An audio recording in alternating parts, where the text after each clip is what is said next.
Someone told me love would all save us. But how could that be? Look what love gave us. A world full of killing and blood spilling. That world never came. And they say that a hero could save us. And I'm not going to stand here and wait. I'll hold on to the wings of the eagles and watch as we all fly away.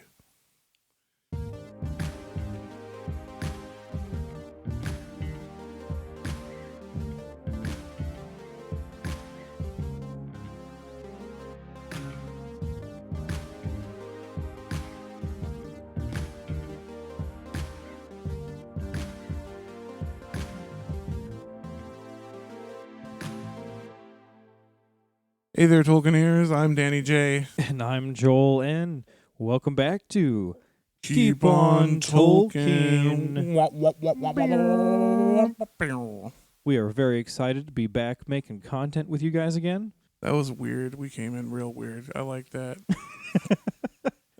Welcome back, guys. It's the pent-up energy. Yeah, it's just, it's there, and you got to get it out sometimes, you know?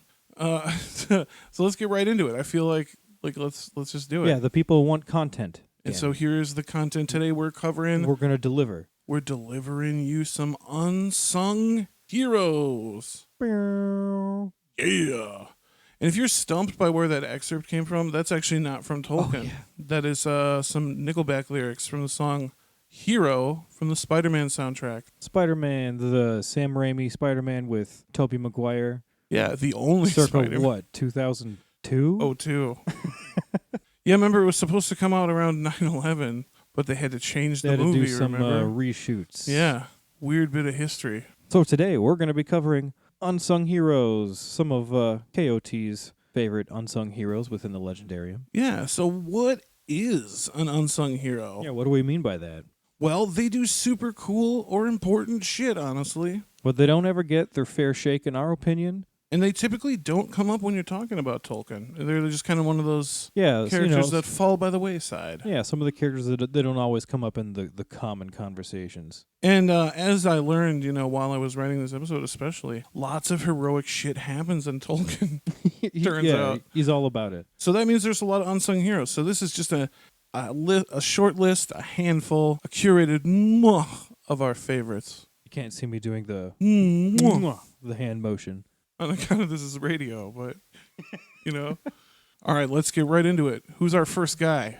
So our first on our list of heroes is the one, the only, Arvidwe, the last king of Arnor. Arvidwe, yeah. And his name literally means last king in Sindarin, and that's because there was a prophecy by Malbeth the Seer to King Arafant, his father. What was the gist of the prophecy? Oh, well, Malbeth basically prophesies that Arvidwe, he may end up being the last king of his line. Oof. Or, there's a caveat, he could be the last king of his line, or he could go on to become king of a new kingdom, and he would then prosper and get to change his name. That just never quite was in the cards. That's not how it played out. Spoiler alert. Yeah, spoiler alert. Arvidwe didn't turn out. Yeah, as we started off, he ended up being the last king of Arnor. So yeah, we'll get a little more information on that in an upcoming episode. Yes. Very excited episode. I had to cut a whole bunch of that out just because I knew we were covering it soon. Yeah, so we'll cover more of that in our Prophecies episode in our upcoming Doom trilogy. The Doom trilogy! Okay, so why is Arvidwe a hero? So Arvidwe inherited a pretty shitty situation. Yeah, Arnor was already falling apart when he took the throne from Arafant in 1964 of the Third Age. Yeah, Arnor at this time was hit with the Great Plague, which led to massive depopulation.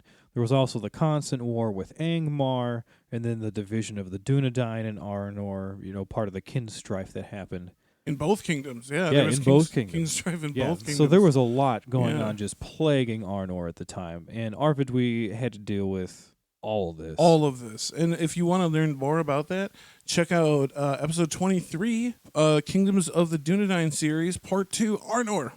So one of these issues he was having at the time, the constant war with Angmar. So in the year 1974, the Witch King's forces moved south and captured Fornos. Yeah, and they pushed the Dunedain all the way back to the Gulf of Loon. pushing them all the way back to the coast. And but luckily, along the way, Arvidwe had enough sense to rescue some of the precious artifacts from the kingdom, like the Palantiri, 2 of them, specifically the Anumina stone and the Amansul stone, both of them. Both of them, yeah. And then the Ring of Bear here as well. And of course, the Scepter of Annuminas. Yeah, the Scepter of Annuminas, the rule of the symbol of rule in the north. And Arvidwe and his men, they held out on the downs, on the North Downs for as long as they could. And we got a little excerpt about that struggle. In the year 1974, the power of Angmar arose again, and the Witch King came down upon Arthedain before the winter was ended. He captured Fornost and drove the remaining Dunedain to the Lune. Among them were the sons of the king. But King Arvidwe held out upon the North Downs until the last, and then fled north with some of his guards, and they escaped by the swiftness of their horses. Yeah, and eventually they end up retreating all the way into some abandoned-ass dwarf mines. This is something actually I didn't know. Yeah, in the Blue Mountains, some ancient, abandoned fucking dwarf mines. Yeah, because the Blue Mountains are just riddled in dwarf mines. The Blue Mountains were full of dwarves in the first age, age, second and third age. They're constantly occupied by dwarves. Yeah, and eventually they're driven out by hunger because nobody but dwarves knows how to survive in those mines. So the Dunedain, they seek help from the Lossoth. That's the snowmen of Foreshell. Yeah, and they offer them jewels to help, but they're absolutely not impressed by the Arnorians' jewels. Yeah, these snowmen are just like, why are you offering stones, really? And what they were more concerned with were those fucking swords that they had, and they decided to help them out of half fear and half pity. Yeah, but they're very kindly hosts, nonetheless, and they gave the Dunedain food, and they built them some snow huts in the meantime while they had to be there. And Arvidwe's son, Erendor, he actually gave word to Círdan, the motherfucking shipwright shafted, about his father's plight. And Círdan sends ships up to Foreshell to save Arvidwe and his men. But when the ships arrive, the snowmen are terrified of these ships. They haven't seen ships up on those waters in generations. Yeah, and the chief of the snowmen actually gives counsel to Arvidwe. And we've got a excerpt about this exchange. Do not mount on this sea monster. If they have them, let the seamen bring us food and other things that we need, and you may stay here till the Witch King goes home, for in summer his power wanes, but now his breath is deadly, and his cold arm is long. Yeah, the snowmen didn't like the idea of going out on the boats at this time, just because it being winter, and they didn't trust the waters, and they didn't trust because the Witch King was so close and is so powerful. Yeah, how'd you like my snowman voice there? Was that okay? That was I dug it. I dug your snowman voice. It was a creative choice. I wasn't sure if it was going to work, but I like it. It came out in the moment, and it worked. But ultimately, Arvidwe doesn't take the advice of the snowmen.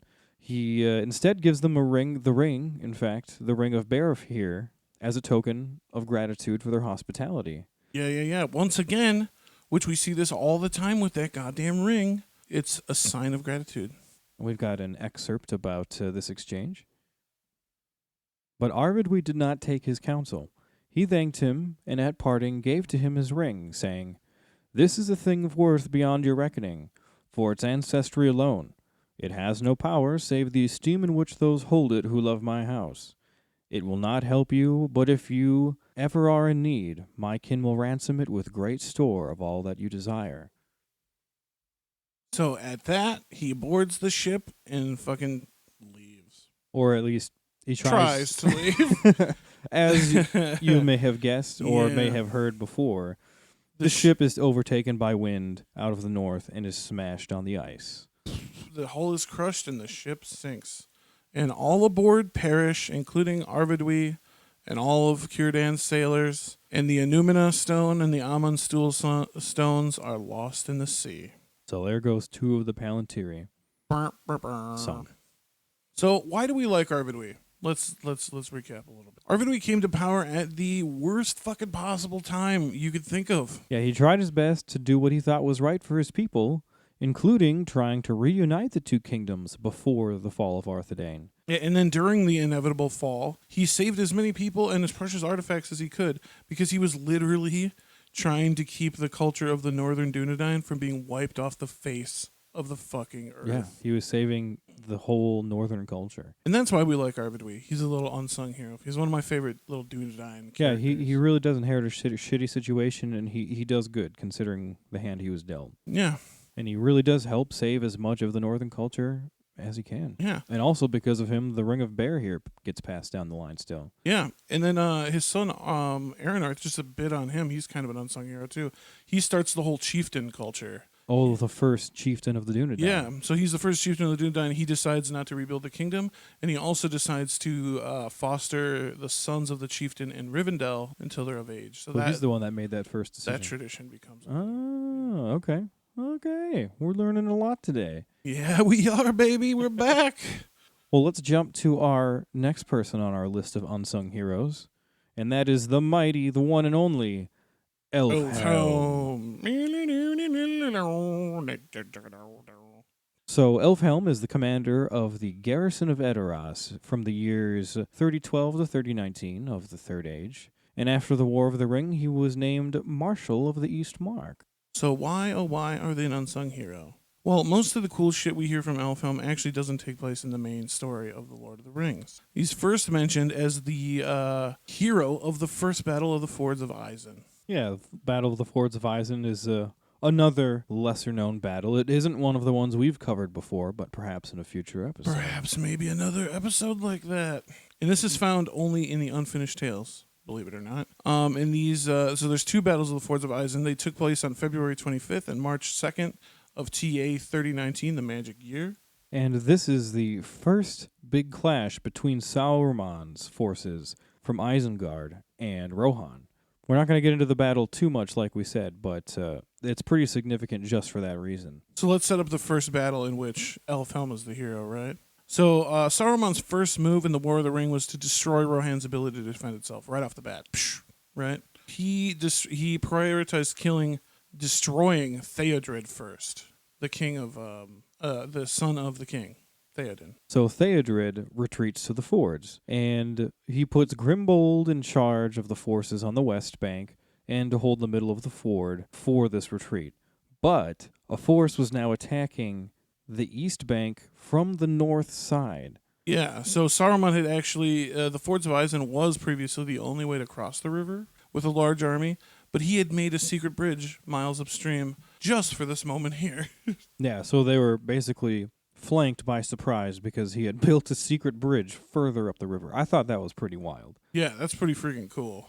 And Grimbold actually leads a charge to break through and save Theodred, who's literally in the middle of the fords as this is happening. Yeah, it's an absolute mess. And he's completely surrounded. So Grimbold comes charging in to save Theodred, but unfortunately Grimbold is too late, and he arrives just in time to see Theodred get killed by an orc. But Grimbold does manage to slay that orc, and he's able to hear Theodred's last words before he dies. And his last words were, "Let me lie here to protect the fords until Eomer arrives." Some sad shit. Yeah, and I think they later actually bury Theodred at the fords, if I remember right. Okay.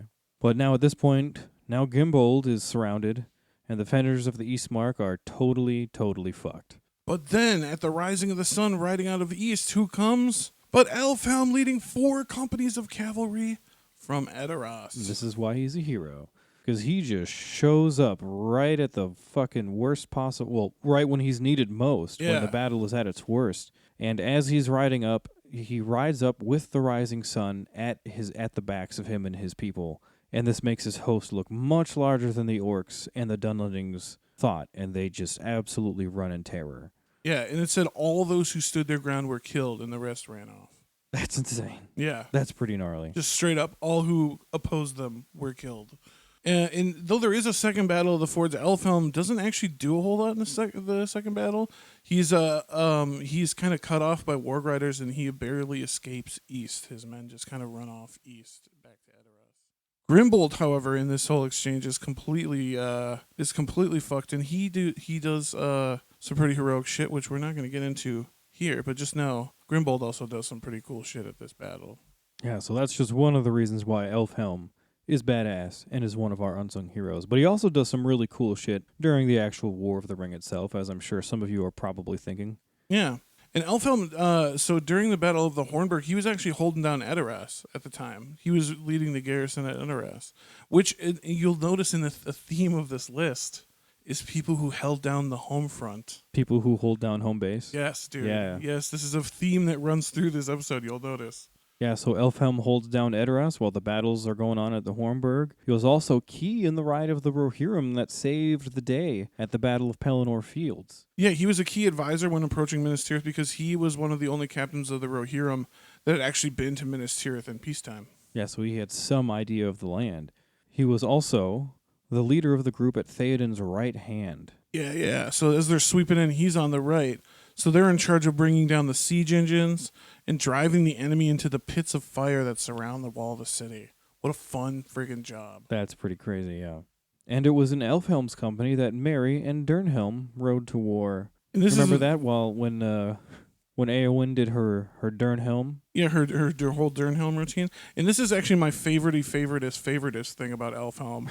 Just because he went with it? Is he went along with it. Yeah, Elfhelm knows both of these motherfuckers are here. And they're not supposed to be. Yeah, this is my favorite thing about him. We've got a quick excerpt here when about Elfhelm confronting Merry.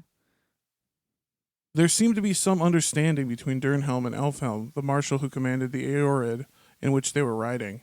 He and all of his men ignored Merry and pretended not to hear if he spoke. He might have been just another bag Dernhelm was carrying.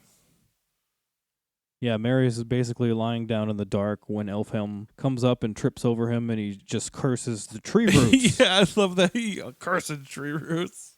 And Merry actually addresses him and says, hey, I'm not tree roots. And they have a short conversation here. A tall figure loomed up and stumbled over him, cursing the tree roots. He recognized the voice of Elfhelm the Marshal. I'm not a tree root, sir, he said, nor a bag, but a bruised hobbit. The least you can do in amends is to tell me what is afoot. Anything that can keep so in this devil's murk, answered Elfhelm. But my lord sends word that we must set ourselves in readiness. Order may come for a sudden move. Yeah, so he actually has... He fucking acknowledges that Merry is a person, and then actually respects him enough to tell him what the fuck is going on. Yeah, he's like, nice. He's basically like, I'm not going to blow your cover. Here's a little bit of what's going on. Yeah, here's a little bit of it. You deserve as much information as we have, you know? And so after the Battle of Pelennor Fields, Elfhelm was actually put in charge of all of Rohan's forces to stay back in Minas Tirith while the captains of the West marched on the Black Gate. So again holding down the home front. He's the man people trust. So after the War of the Ring is all over, Elfhelm is present for the coronation of King Elisar, and he is also named Marshal of the East Mark by King Eomer. Yeah. Let's recap Elfhelm. Why do we like Elfhelm? So he's got the coolest name of the marshals, first of all. Yeah, let's be honest. Elfhelm, awesome. And he's involved in some dope battles that we don't hear about in the main story. But at the same time, he's also not afraid to post up when needed. For example, like we said, posting up in Edoras, posting up in Minas Tirith, holding down the home fort. Yeah. And also he knows about Merry and Dernhelm. We love that about him. Yeah, and he just kind of plays along. That makes him pretty much the coolest. And it technically is in defiance of the King's order. But it does really turn the tides of the battle. If he had turned them in, it would have screwed everything. Yeah, the Witch King would still be running around and shit. Yeah. Elfhelm. Hell yeah. Unsung hero. Unsung hero. Okay, let's get into the next one. So the next one on our list, this one I was pretty excited for. Guys, our next unsung hero is Hanbori Han. Oh yeah, there's some Hanbori Han heads out there. So who is Han? So Hanbori Han, for those who don't remember, is the leader of the people of the Drúdain forest. So we meet them in the Return of the King when the Rohirrim are on their way to Pelennor Fields. Yep, and that's an ancient forest just north of the eastern end of the White Mountains. And that's Ered Nimrais for all you elvish people out there. Yeah, and the men that live in this forest are known as the Drúdain, and that name is Sindarin for wild man. And they're a very old group of Edain, of men, that descend from the forest dwellers of the First and Second Ages. Me and Danny were actually just talking. Apparently, they go all the way back to the Forest of Brethil in the First Age. Yeah, all the way back to the Forest of Brethil. And just a second on this. This isn't in the outline, but I thought this was cool, and you guys might want to know. So they kind of hang around with other groups of the Edain. They're short, and they have they're kind of dwarf-like, and they have red glowing eyes, and they're known to have like magical properties. Yeah, so they've always been kind of like the wild men, little magical. And they're mysterious, and some of them actually went to Numenor, believe it or not, and they lived there for generations, and then they realized that the shit was going down, and they all left. So there was none left on the island when the fall happened. Fell. Yeah. See, I did not know any of this shit. This was all news to me. That was really cool. But yeah, when the Numenorians began to colonize Middle-earth, they flee the Druidan. They flee to the mountains of Andras, which is this region that the Numenorians never really colonized, and they kind of still hang out there in the Third Age as well. But by the Third Age, they mostly only dwell in the Druidan forest. So, the Druidan, back to Hanbori Han himself. So why do we like Han? Because he did some very simple shit that made all the difference in the world for the Battle of Pelennor Fields and the War of the Ring. Yeah. When the Rohirrim were making their way to Minas Tirith, Han actually approached them peacefully, and he offered information to King Theoden to be given only under 2 conditions. What were those 2 conditions, Joel? So he basically was like, I'll help you guys out, but 1, you have to kill all the orcs with your quote-unquote shiny iron. Shiny iron. Yeah, they hate the orcs. And 2, leave us alone forever. Yeah, that's all you have to do is kill all those fucking orcs and leave us alone forever. And we're going to tell you something that's going to change your fucking... It's going to blow your mind, really. We've got a quick excerpt here of an exchange between Theoden and Hanbori Han. If you are faithful, Hanbori Han, then we will give you rich reward, and you shall have the friendship of the Mark forever. Dead men are not friends to living men, and give them no gifts, said the wild man. But if you live after darkness, then leave wild men alone in woods, and do not hunt them like beasts anymore. As we know, Theoden accepts that offer. Yeah, sweet deal. Now Joel gets to do a Hanbori Han voice. Go for it, Joel. Hanbori Han will not lead you into trap. He will go himself with father of horsemen, and if he leads you wrong, you will kill him. So be it, said Theoden. I love that we both got to do a Hanbori Han voice. That made me very happy. So Hanbori Han leads them to an old wagon road built by the Numenorians, but long since forgotten by the Third Age. And it's been reclaimed by the forest, and it's called the Stone Wain Valley. Yeah, it's an old wagon road. Yeah, from Calenarden to Minas Tirith, essentially. That everyone's forgotten about, including Gondor. Yeah, and Hanbori Han, he explains that this road will allow them to come to the city undetected by the enemy, which is already besieged by orcs at this time. Because I think, didn't they just capture Car Andros? So they were worried about them crossing over and attacking them before they got to the city, right? Yep. So by cutting through Stonewain Valley, they not only cut off a bunch of time getting there, they also avoided a huge fucking ambush. Yeah, it was perfect. He saved their lives. Yeah, after escorting them safely through the forest, Han and the Druidan fade away into the forest and are never seen again by the men of the West. Never seen by mortal man ever again. Yeah, and after the war, King Elisar also makes the Druidan Forest a protected enclave for the reunited kingdom. Yeah, isn't that nice? Elisar's just the best, isn't he? Yeah, he's just looking out. Hanbori Han. Hanbori Han, unsung hero. Unsung. Let your song be sung from mountains high. That's a church song. Okay. Unsung no longer. Yeah. All right, let's get into the next one. Who do we got here? We talk about this guy quite a bit, too, because we love him so much. Yeah, this is good old Fredegar Fatty Bulger. And who is, pray tell, Fatty Bulger? So, Mr. Bulger, Mr. Fredegar, he is a descendant of the old Took. He is the son of, I'm going to butcher this one, Odovacar Bulger and Rosamunda Took. Yeah, I think you got it, man. And you know what I realized when I was looking through this? All of the hobbits, except for Sam, so like Pippin, Merry, Frodo, they're all related, or in Fatty as well.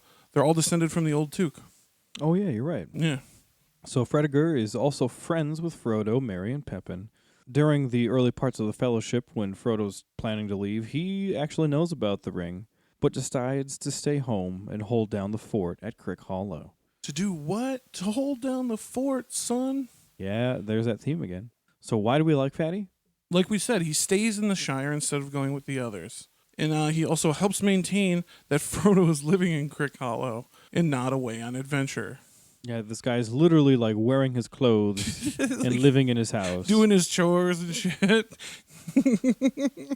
Yeah, he literally lives in Crick Hollow, even when he knows the Nazgul might come, and he just kind of waits. Yeah, there's actually a point when he's like, "You can come with us into the old forest or stay here and possibly get eaten by the Nazgul or whatever." And he's like, "No, I'm not going in the old forest." Yeah, he's like, "It's the scariest thing I can think of is the old forest." Well, unfortunately, as we know, Fatty comes to meet the Nazgul. Yes, he does. They eventually come calling, and they literally bust down the door to Crick Hollow. Yeah, and Fredegar manages to escape just in time out the back door, and he raises the Horn of Buckland, which hasn't been raised in centuries, and it basically causes the Nazgul to scatter. Yeah, apparently the last time they rang it was during the long winter when the wolves crossed the Brandywine. That's right. We've got a excerpt here about Fredegar. There was a faint stir in the leaves, and a cock crowed far away. The cold hour before dawn was passing. The figure by the door moved. In the dark, without moon or stars, a drawn blade gleamed, as if a chill light had been unsheathed. There was a blow, soft but heavy, and the door shuddered. "Open in the name of Mordor," said a voice, thin and menacing. At the second blow, the door yielded and fell back, with timbers burst and the locks broken. The black figures passed swiftly in. At that moment, among the trees nearby, a horn rang out, and it rent the night like fire on the hilltop. "Awake! Fear! Fire! Foes! Awake!" Yeah, the Horn of Buckland. Yeah, dude. So Fatty's a real hero in that situation. Yeah, he really saves the day, and he actually ends up scaring off the Nazgul. He gets all of Buckland to get roused and woken up, and they drive him out. Yeah, dude. The Nazgul are so scary. Like, that part is straight scary there, when it's like talking about them just like unsheathing the blade before the door. And they're like, they're going to go fuck this guy up. It's Yeah. real spooky. Yeah, dude. But that's not even the only cool-ass thing that Fredegar Fatty Bulger does. No, it's not. He actually is... And I think this is really where he gets shafted the most here. Oh, totally. This is the most shafted part of Fatty's career here. And that's Fatty and the Scouring. Yeah, so during Saruman's takeover of the Shire, Fredegar Fatty Bulger, he wasn't idle. This motherfucker gathered a group of swole-ass hobbits, and they took up arms, and they fought a bunch of the ruffians at the Brockboars near the hills of Skyri. Yeah, and him and his fellows, they held out for a long time, but they were actually eventually captured and thrown into the lock holes in Michiel Delving. Yeah, and this is when Fatty was starved, basically in solitary confinement. And after the Battle of Bywater, he was finally set free, but no one ever called him Fatty again, understandably. Understandably. But here's a little excerpt from one of our favorite chapters of any book ever fucking written, The Scouring of the Shire. The day after the battle, they rode to Michiel Delving and released the prisoners from the lockholes. One of the first that they found was poor Fredegar Bulger, Fatty no more. He had been taken when the ruffians smoked out a band of rebels that he led from their hidings up in the Brookenboars by the hills of Skyri. But Fredegar was happy to see his friends. Yeah, and he still has a little bit of sense of humor here, and we got a little quote about that here, too. "You would have done better to come with us, after all, poor Fredegar," said Pippin, as they carried him out, too weak to walk. He opened an eye and tried gallantly to smile. "Who's this young giant with the loud voice?" he whispered. "Not little Pippin. What's your size in hats now?" Which is just kind of a fun thing to say to your friend as you're being, like, dragged out, half-starved to death. Yeah, this guy's, like, barely hanging on. Yeah, And the first thing he comments on is Pippin's too tall. Yeah, Pippin's too big. And it would seem that Fatty, like, made the cowardly choice by not going with his friends, but it turned out to be a much, much harder job than he thought. When he stayed in the Crick Hollow? Just staying behind in the Shire in general. It's true, yeah. Turned out to be a lot more problematic. Yeah, because he stayed behind in the Shire and he dealt with both the Ringwraiths and the Scouring before the Hobbits got back. Yeah, he really did a lot. Yeah, he played the role of the Home Guard well, and he always kept his friends' secrets, and he took up arms to defend their people when he was the only one who could. Yeah, he did all this without the help or comfort of having any of the co-conspirators close by. None of his close friends. Yeah. He didn't have Gandalf guiding him, or Aragorn, or anyone. Yeah, and think about that. All this horrible shit is going down in your home, and you know that none of it ultimately really matters because your friends are off doing the most important shit in the world right now. So it's like the amount of stress that must have been on Fatty Bulger is phenomenal. Mad respect. Fatty Bulger. Fatty Bulger, unsung hero. Unsung no more. All right, let's get into it. I love that. We're locked into that. All right. Our next one is one of our favorite kind of dumb characters. I love him though. I love him though, and his name is Barlaam Butterbur. Butterbur.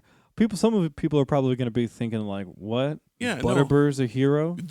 After you listen to this section, you'll know.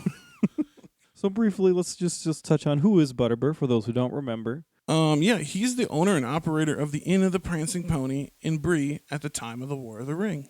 The Butterbur family has ran the Prancing Pony for generations, and the family tree is featured prominently in the inn.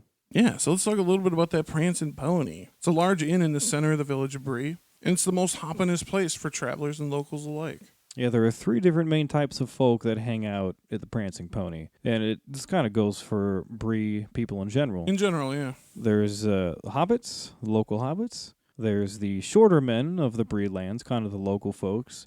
And then there's the tall, dark-haired rangers that always are coming through. Yeah, and also sprinkling some dwarves here and there. Yeah, because the dwarves are always using the east-west roads. Always passing through the east-west road, yeah. But yeah, we like Butterbur. Why do we like Butterbur? First off, he's a fucking funny dude, man. He's some comic relief in the story. His shitty memory and general scatterbrain nature are fun. He's also, like we mentioned earlier, he runs the Prancing Pony in Bree, which is the most happening place around. Yeah, you want to be there. Yeah, you want to be there. And yeah. I mean, because of that, despite, his shitty memory sometimes, he's still the guy to go to for information around town. Yeah, sometimes you just want to go where everyone knows your name, the Prancing Pony.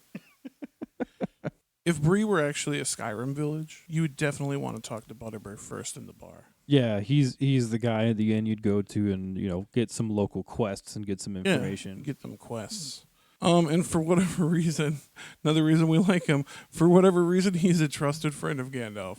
Yeah, that's a big part of it. Gandalf trusts him. And if Gandalf trusts him, we trust him. But oddly enough, Aragorn seems not to respect him very much. I mean, it might have something to do with the fact that he's a blubbering, forgetful fool, yeah, but and he also doesn't. He thinks the Rangers are no good as well. Yeah. Yeah, but he actually refers to him at the Council of Elrond, as you may famously remember, as one fat man in Bree. That's right. So the most clutch thing that he actually does turns out to be a big help is really just kind of be stupid.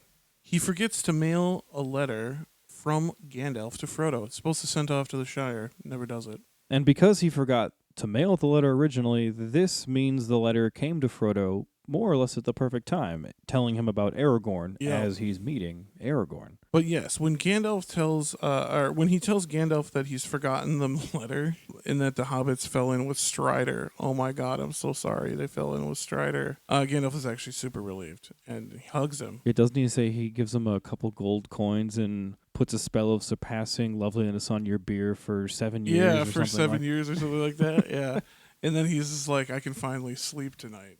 But aside from that also, when he learns about the Nazgul being in town, even though he's terrified, he still helps the hobbits get out of Bree as fast as they can. We've got a quick excerpt here about that. "They come from Mordor," said Strider in a low voice.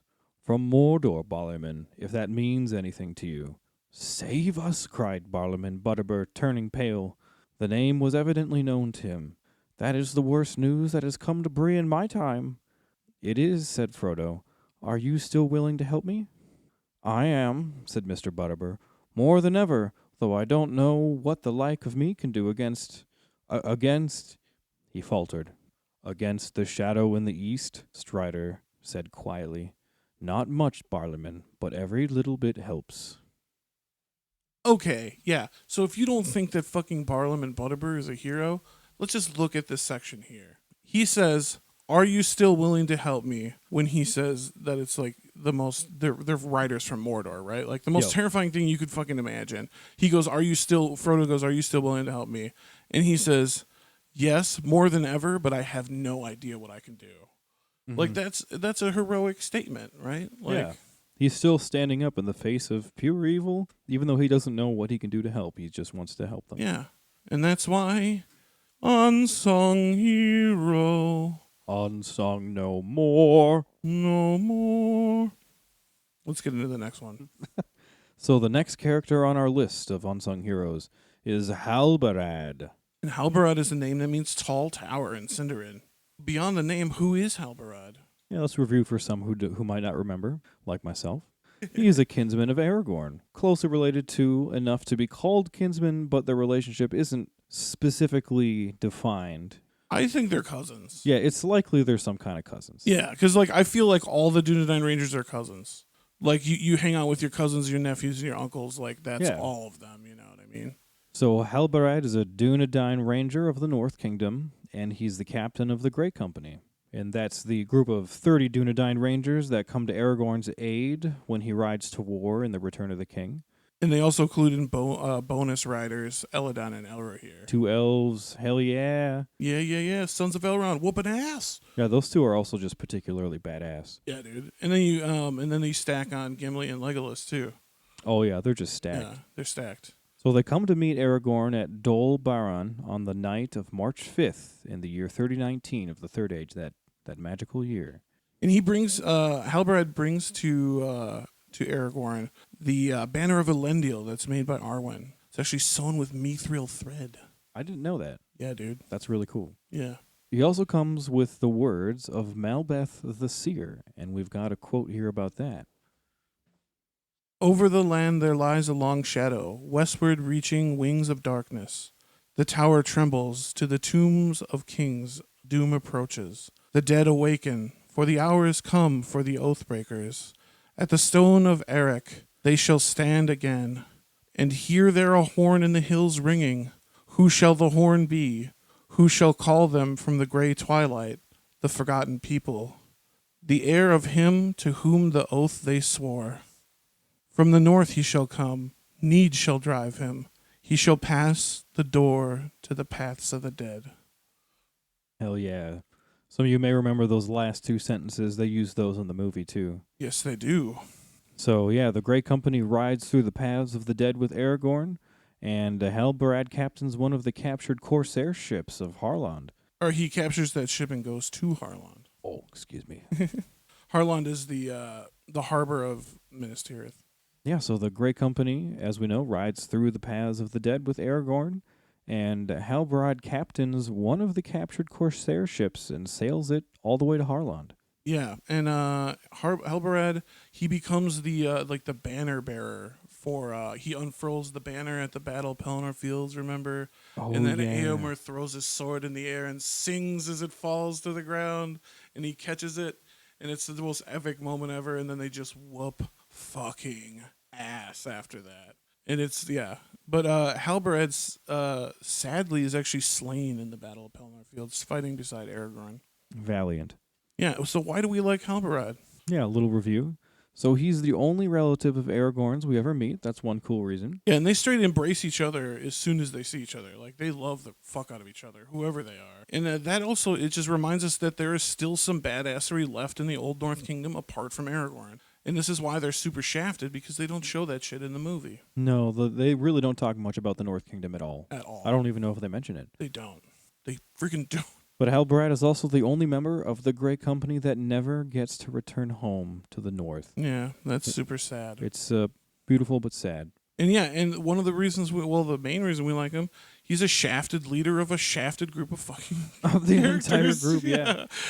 Shafted leader of a shafted group of characters. Shafted hard. Shafted. So Halberd, unsung hero. Unsung no more. No more. Next on our list of heroes, the good old Farmer Maggot. Yeah. So who is Farmer Maggot? He's a rather gruff and shrewd old hobbit that lives in the Marish, which is in the East Farthing of the Shire. And at the time of the War of the Ring, he's the owner and operator of Bamfurlong Farm. And he had 3 huge dogs that we may know as Wolf, Fang, and Grip.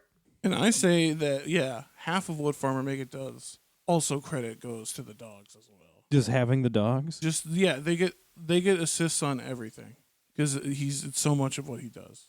And he's actually a good friend to all the Brandy Bucks and everyone that lives in Brandy Hall. He loves them. He's also mentioned by name by Tom Bombadil. He's as a man of respect. Yeah. So why do we like Farmer Maggot? First off, the good boys. The dogs. The doggies. He's got dogs. Most hobbits are afraid of dogs and do not typically keep them as pets. But he's got 3 big-ass dogs. Big old. They describe them as big dogs, which means they're probably just like medium-sized dogs. Yeah, they're probably like golden retrievers. Just terrifying to hobbits. But yeah, he's also the guy for all news coming into the Shire. This dude is on the border. He takes in all the new travelers pass through his way. He's the guy. Yeah, in a way, he's kind of the protector of the Shire. Yeah, honestly. He is one of the... And I think, like, the Dunedain and Gandalf kind of realized that. Like, he's an important person on that end of the Shire. Yeah, he kind of works to the same ends, I think. He also comes face to face with the Nazgul. Yeah. Not least of all why he's cool. I mean... Yeah. And this dude, the Nazgul, it asks him about Baggins. And he offers him treasure if he reports on Baggins if he comes back. Yeah, but Maggot just gets pissed off and threatens to set his dogs on him. Yeah, he's like, I'll come back with treasure. He's like, no, you most certainly will not. Yeah, I mean, ultimately, Maggot's not much of a threat to the Nazgul, and they almost run him down. But still, he stood his ground. He wasn't about to get pushed around or bribed by the fucking Nazgul. He's a man of honor, and here's an excerpt about that fun interaction. Baggins has left, he answered in a whisper. He is coming. He is not far away. I wish to find him. If he passes, will you tell me? I will come back with gold. No, you won't, I said. You'll go back where you belong, double quick. I give you 1 minute before I call my dogs. He gave a sort of hiss. It might have been laughing, and it might not. Then he spurred his great horse right at me, and I jumped out of the way only just in time.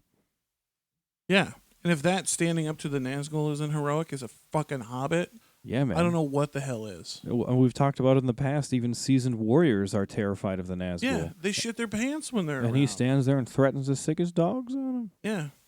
Hell yeah, Farmer Maggot. Unsung hero. Unsung no more. No more. No more. All right, let's get on to the next one. This one really pisses me off because it's like, he's shafted all the time. Mm-hmm. Even when he's not shafted, he's kind of shafted. Yeah. And that's, of course, Anarion. And that name actually means son of the sun in Gwenya, like S-O-N of the S-U-N. So briefly, for those who don't remember, who is Anarion? Anarion is the son of Elendil, born in the Second Age, 3219, in Numenor. And that's right. Brother to Isildur. Yeah, younger brother of Isildur. He's mentioned as one of the leaders of the faithful, also known as the Elendili, and that's that group of people, the elf lovers in Numenor. Mm-hmm. Yeah, and Anarion famously captained 2 of the 9 ships that carried the faithful away from the fall of Numenor, and he was the co-ruler of the Southern Kingdom with Isildur. Yeah, they ran that shit together for a while. And they both had their cities. Remember, Anarion had Minas Anor. And Minas Ithil was Isildur's city. And they talked with their walkie-talkie stones. Their walkie-talkie stones? way futuristic, way past their time. Yeah. And Anarion, he was also one of the main players in the last alliance of elves and men. He is also the commander of the Dunedain of Gondor. But he was eventually killed at the siege of Barad-dûr during the time... 7-year-long. The 7-year-long siege of Barad-dûr. A missile was flung from the top of the tower, and it crushed his head, which is a pretty metal way to go, too. Yeah, after 7 years of, just watching shit be flung off, one time hits you, you're done. So why do we like Anarion? The love between the 2 brothers, Isildur and Anarion, is very wholesome. Yeah, I love it. I love the fact that they roll together, and they love the shit out of each other. And they rule and protect Gondor together as brothers. And as I'm writing this, I can't help but wonder if Tolkien's love between the brothers Faramir and Boromir is also meant to mirror the love of these 2 brothers, because they also do the whole protect Gondor thing together as like a pair. That's true. Of brothers. I never thought about that. Yeah. I like that. Yeah. Some Tolkieneering. Anarion is often also mentioned in the same breath as his brother, but not often singled out for his badassery. I mean, this guy holds down the fort during the last alliance. While the others go north to plan and prepare the assault for Mordor, Anarion stays back in Gondor to keep watch. Yeah, because remember, Ithilien falls, and or not Ithilien, Minas Ithil falls, and Isildur's got to go to the North Kingdom. He leaves, and then he's meant. So Anarion holds him off at Osgiliath at one point. Yeah, these places are not all that distant from each other. He's holding things together just in time for the alliance to get down there. And there's our do theme. Their thing. That's our theme again. Holding down the home front. Holding down the fort. Oh, and just so the last alliance actually, the whole plan kind of actually fucking hinges on the fact that he can keep Gondor from falling before they can get before the rest of the alliance can make their move. Yeah, and he does an amazing job. Yeah, does an amazing job. And here's a little excerpt about that. Meanwhile, Anarion held Osgiliath against the enemy, and for that time drove him back to the mountains. But Sauron gathered his strength again, and Anarion knew that unless help should come, his kingdom would not long stand. Yeah, and that's our bit. That's what we have to say about Anarion, gosh darn it. Holding up the fort. Yeah, holding down the fort. Unsung hero. Unsung no more. No more. All right, our next one. There's a funny little backstory about this section. So then, before we get into it, I want to tell them this story because I want them to know how big of a nerd you are. So I'm writing this story, and I'm writing this episode, and I hit up Joel. I was like, "Do you want to do this particular section because it's about one of your favorite characters?" And he's like, "Not really want to, but I can do it if you're running behind." I'm like, "No, man, I'll do it, whatever." And then about 40 minutes later, I look and Joel's like, "I have added some things." And I go, and he's written the entire section. Just almost like, just 80% of the entire section. I was like, see, I fucking knew it, dude. I knew you'd It's funny because when you originally asked me, I was like, no, I don't really want to do it. But then, like, because you asked me, now I'm sitting there thinking about it. I'm like, you know what? I kind of hope he includes this. You know what? I kind of hope he includes that. And I just ended up putting some notes down. And this was a really cool excerpt. And so anyway. So who is it, Joel? So the next person on our list is Dane2 Ironfoot. Yeah. And so Dane was born in the Third Age 2767 and lived to 3019, the magic year. 3019. Yeah, he was 252 years old when he died, which is pretty old for a dwarf. Pretty fucking old. So for those who don't remember, who is Dane Ironfoot? He is one of the dwarves of the royal line of Durin, of the Longbeards. Yeah. And cousin of Thorin Oakenshield. Cousin to Thorin, yeah. And he's actually the Lord of the Iron Hills and later King Under the Mountain after the death of his cousin Thorin Oakenshield. Yeah, so why do we like Dane? Well, for plenty of reasons. Plenty of reasons, not least of which here, at the Battle of Azanulbazar, he single-handedly beheads Azog the Defiler with a single blow of his axe. And he does this immediately after watching his father Nain be killed, so this is kind of in revenge for his father's death. Immediate revenge. And also, in beheading Azog, he essentially ends the war of the dwarves and orcs. Yeah, and he was a very young dwarf at the time. He was only 32 years of age. Yeah, that's pretty young for a dwarf. Pretty fucking young. And his feat was heralded as a magnificent and glorious triumph for one, especially for one so young. Also, his handling of the Black Rider that kept coming to seek info on Bilbo, he handled himself really well. I mean, this Black Rider came and wanted to buy the dwarves' friendship and bribe them for information on Bilbo, but Dane refused to be bribed or blackmailed. And he basically sent this messenger away, this messenger that we know to basically be a Nazgul. Yeah.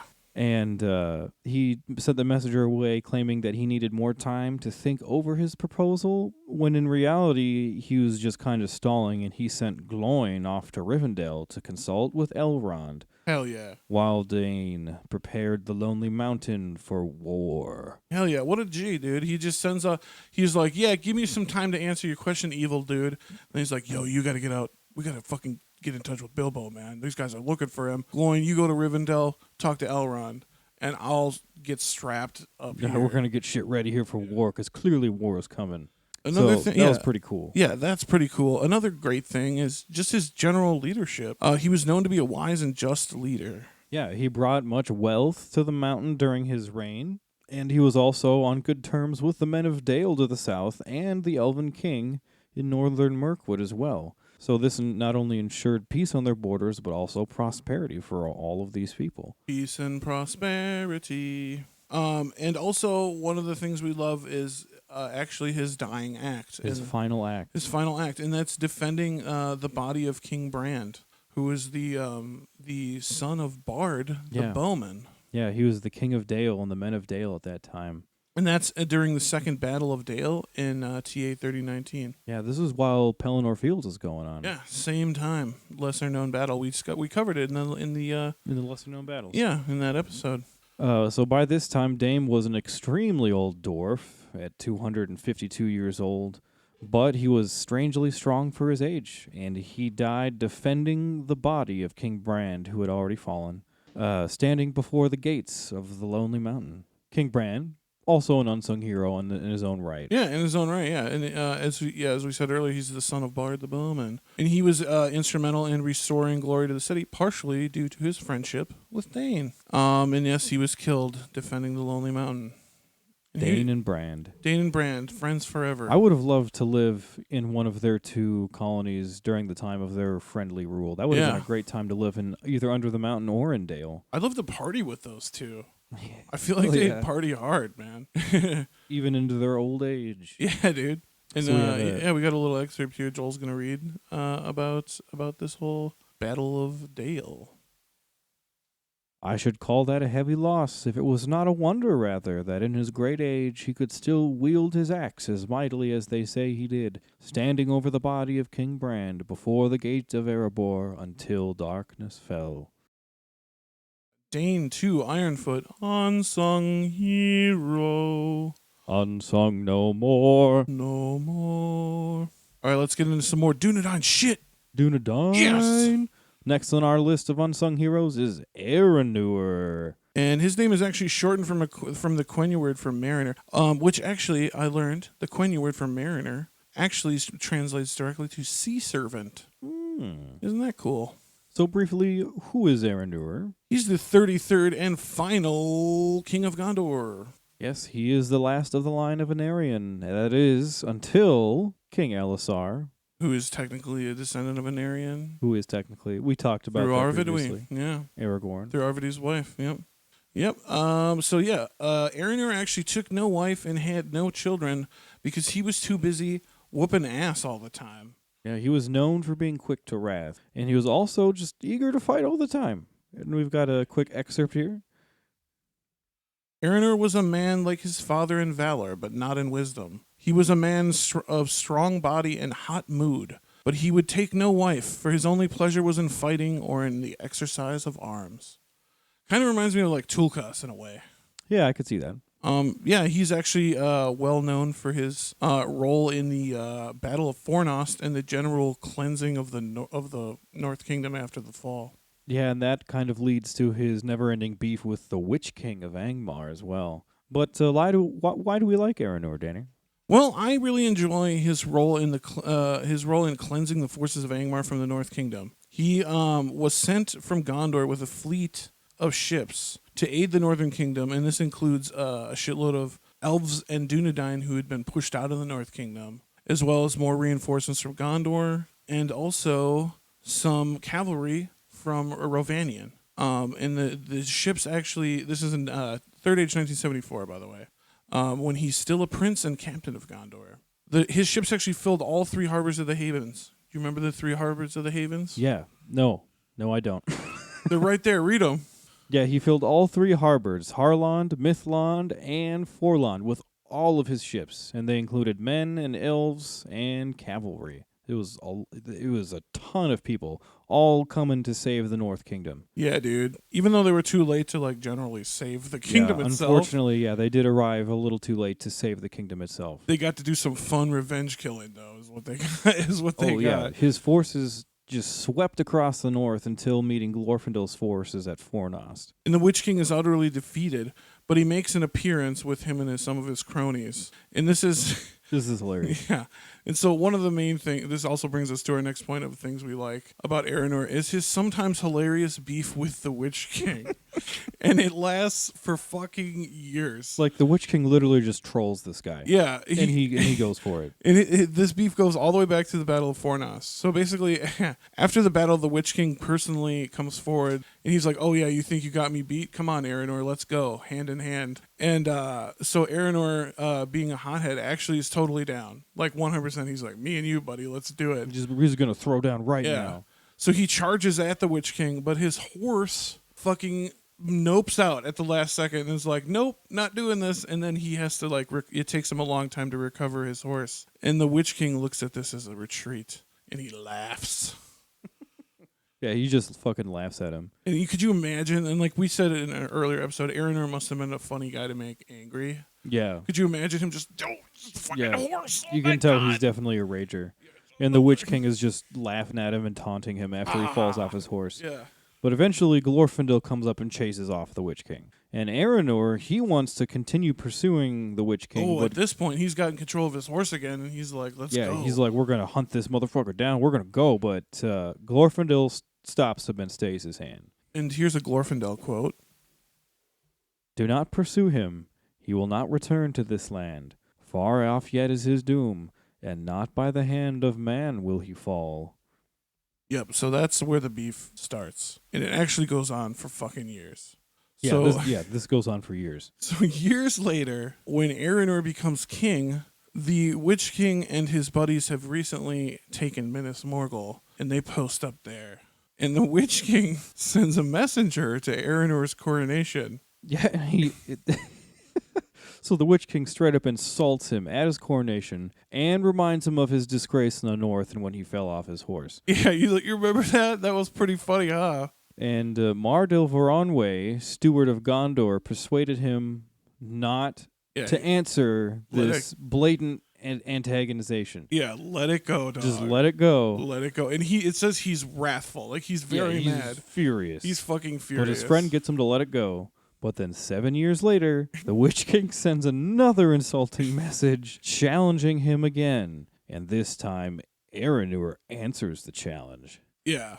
And Erendor, it's kind of an epic moment. He goes to the houses of the dead, and he places the crown on his father's tomb. And it stays there until Faramir picks it up to give it to Aragorn. Oh, wow. Yeah, over 1,000 years it sits there on the tomb. That's crazy. Yeah. And yeah, so in the Third Age 2050, he and a small group of knights rode to Minas Morgul and passed through the gates and were never seen again. Yeah, apparently he lost that duel. Yeah, and he had no children, no wife, the last childless king of Gondor.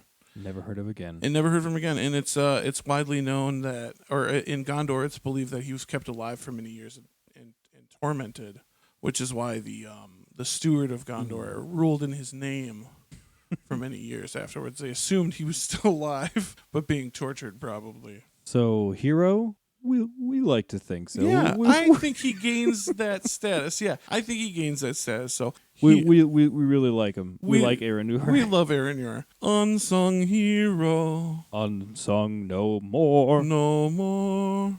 Well, let's get into this next one. I'm excited about this one here. Yes. The next one, Lady Halith. Yeah, I think's the only lady on the list, huh? I think she is the only lady on the list. Yeah. Well, that's, it's pretty common in Tolkien for there to be few. My fault. I'm sexist, you guys. That's it. That's what it is. And so Halith lived Lady Halith lived from First Age 341 to First Age 420, yo.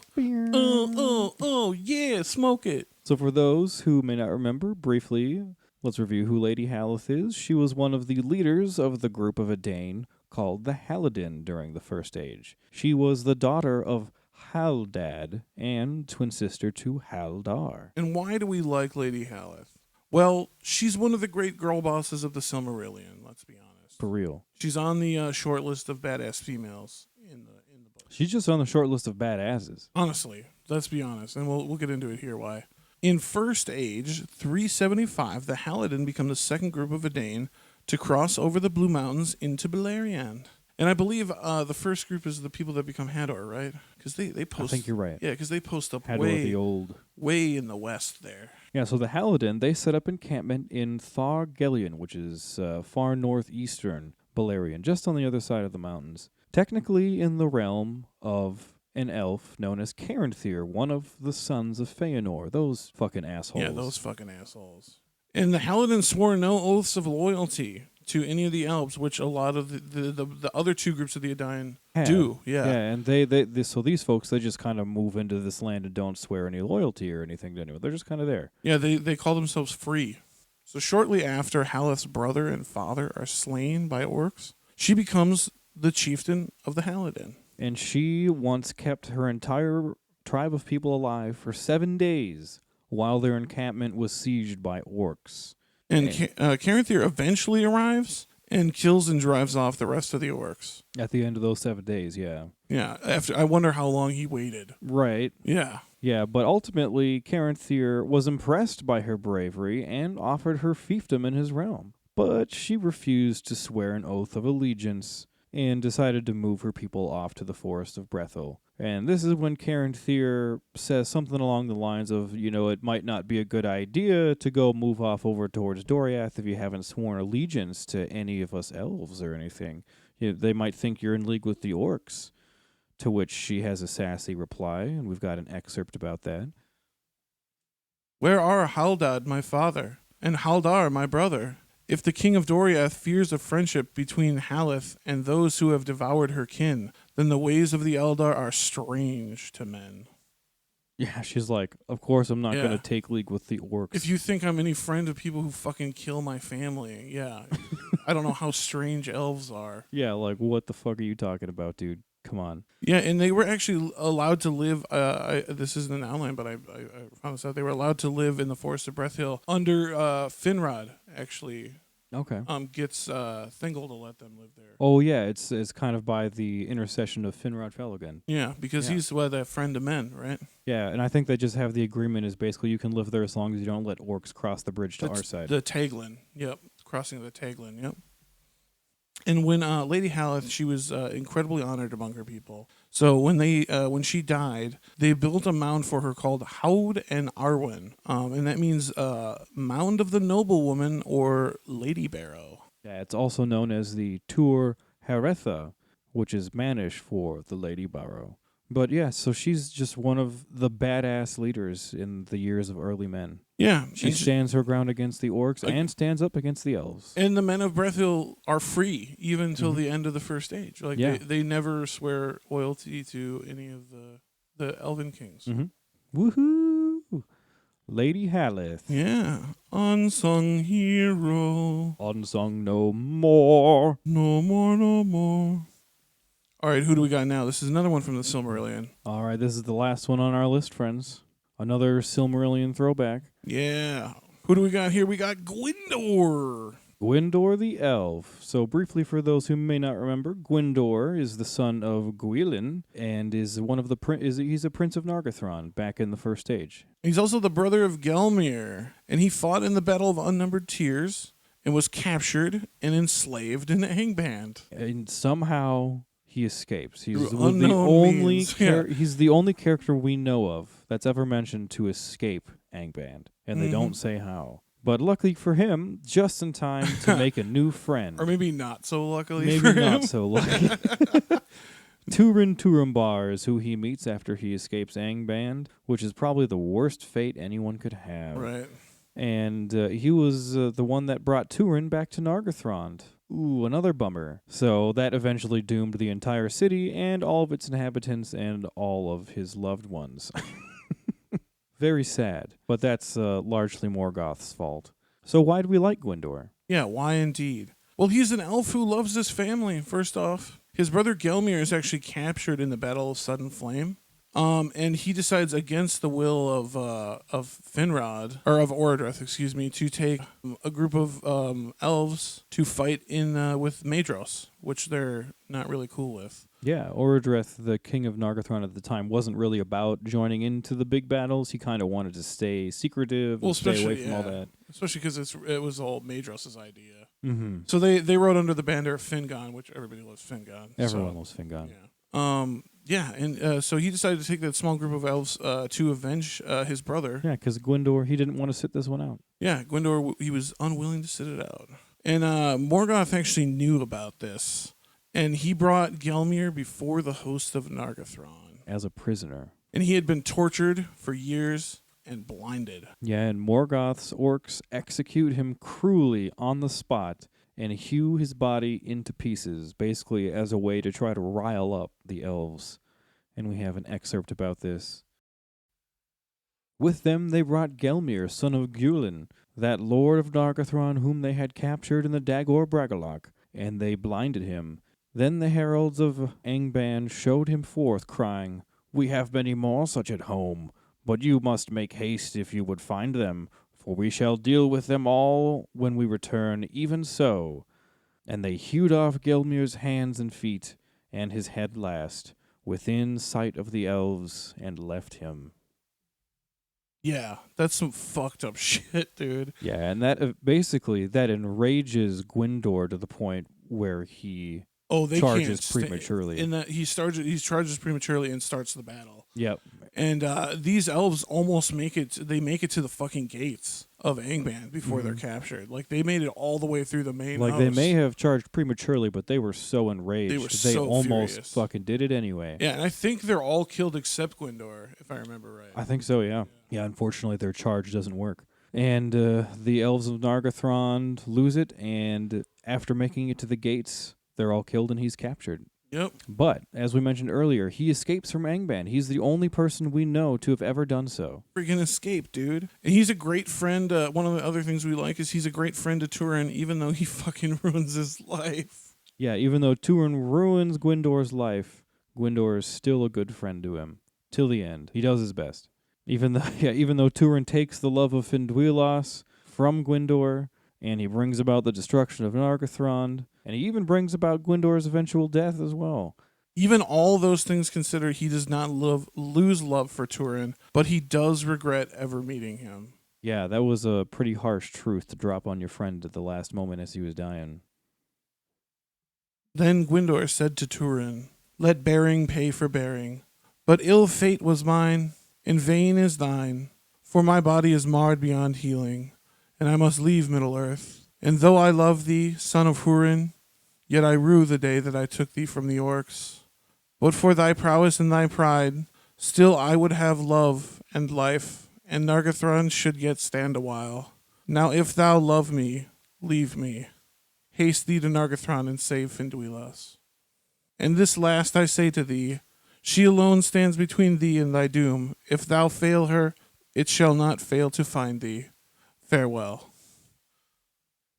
Some dark last words. Yeah, dude, from one of your best friggin' friends. Just like, that's one of my favorite lines in the Silmarillion. Though I love thee, I rue the day I took thee from the orcs. Mm-hmm. Yeah, because he doesn't deny. He still loves them. Yeah, he's like, yeah, I still love you, bro, but like, you ruined my fucking life. Mm-hmm. And I want you to know that before I die. Which is pretty rough. Gwindor. Unsung hero. Unsung no more. Yes. So what does it all mean, you guys? Turns out, in conclusion, there's a lot of unsung heroes in Tolkien. And these are just a handful of our favorites, like we said. So why don't you hit us up on Discord, email, whatever you want. Facebook, Twitter, all that shit. Let us know who some of your favorite unsung heroes are, and maybe we'll do another one of these episodes. Hell yeah. That's all we got for you today, guys. Thanks for listening to KOT Podcast. Yeah, thanks for coming back. We are so excited to be back. Don't forget to follow us on social media. You can follow us on Twitter at KOT Podcast. Yes. If you want to follow me, I'm not too active anymore, but I'm going to try to be. I'm at Danny J. That's JAYKOT. You can follow us on Facebook. That's facebook.com/official Keep On Tolkien. And also join the KOT Talk group to ask some questions. If you're more of a Facebook person, you can discuss with us and other listeners. Yeah, follow us on Instagram at Keep On Tolkien Podcast. Also, the Discord thing. Join the Discord server. There's a couple tweets and posts about it that have the link to join. Yes, yeah. If you're looking to join the Discord, get on there, and if you need a link, definitely let us know. We are on there all the freaking time. Yeah, Discord is where we spend our days. If you want to be friends with us, like on a friendly fucking level, just get on our Discord. We interact with everybody on there. It's awesome. And, of course, don't forget to subscribe on wherever you get your podcasts, Spotify, SoundCloud, or iTunes. Just go to that website /Keep On Tolkien to stay up to date with our newest episodes, as we are now officially back on the air, guys. Yeah, Season 5. Here we go. Yeah, please rate us or give us a review. And, of course, thank you to all of those who have given to our Patreon. And we really want to send out a sincere thank you here, because it is really... It's the only reason we're back, baby. It's one of the few reasons we're back. We don't have a huge following, but during our off season, we did have some loyal Patreon members, and it did save us up a little bit of an egg. Yeah. I mean, we're not famous by any means, and it's still coming out of our pockets ultimately in the end. We're not profiting off anything, but it was an immense help to help us get going again this season. So we really want to thank you, our Patreons. Yeah, because as always, finances is their biggest barrier. Mm-hmm. Content costs money. So, Patreon came through in a big way. Thank you so patrons. much. And if anyone who would like to join our Patreon, go to patreon.com/KOT podcast, and you can get some content on there as well. Some bonus content. And if you're someone who is more into just one-time donations, that's absolutely okay as well. Yeah, if you want to do a one-time donation, just shoot us an email. We have several ways to do it. We have like PayPal, or we can figure it out. We don't know why we haven't said this before, but people have been hitting us up wanting to do one-time donations. So, and that's absolutely okay. And that's absolutely fucking fantastic. We appreciate anything that you guys are willing to give. Yes. Thank you so much. Thank you so much. But that's all we've got for you today, guys. I'm Danny J. And I'm Joel N. And together we are Keep On Tolkien. Array and Tuluva.